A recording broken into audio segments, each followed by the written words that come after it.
Chers frères et sœurs, sachez que les actes obligatoires du wudu sont en nombre de 6.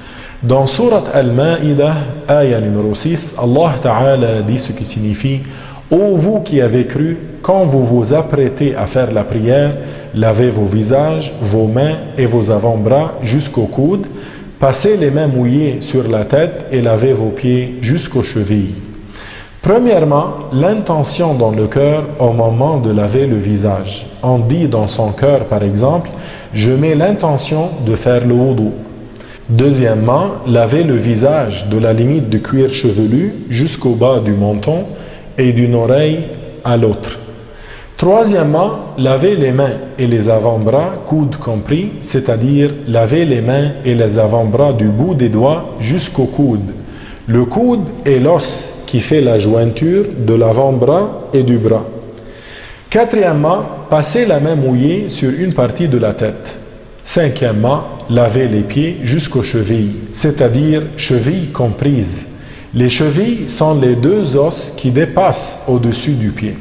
Sixièmement, respecter l'ordre, c'est-à-dire qu'on fait l'intention au moment de laver le visage, puis on lave le visage, ensuite les mains et les avant-bras, ensuite on passe la main mouillée sur une partie de la tête, puis on lave les pieds.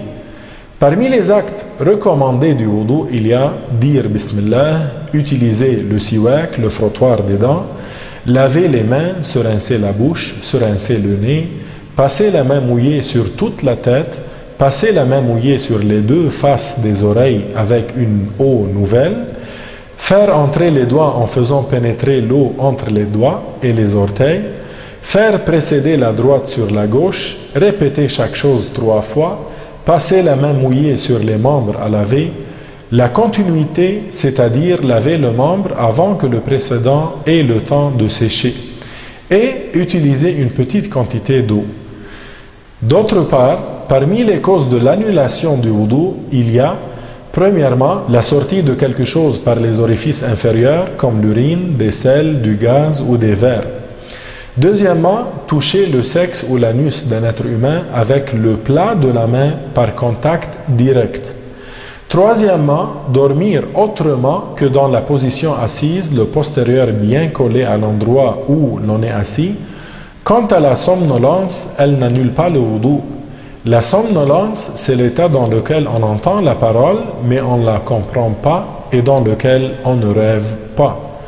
Quatrièmement, perdre la capacité de distinction. Donc, celui qui perd sa capacité de distinction par la folie ou l'évanouissement, son wudu est annulé. Ce qui est déconseillé, makrouh, dans le wudu, faire précéder la gauche sur la droite, laver plus que 3 fois les endroits à laver, gaspiller l'eau. La parole en disant autre que des paroles de bien, délaisser la tasmiya, ça veut dire délaisser de dire Bismillah en commençant le wudu.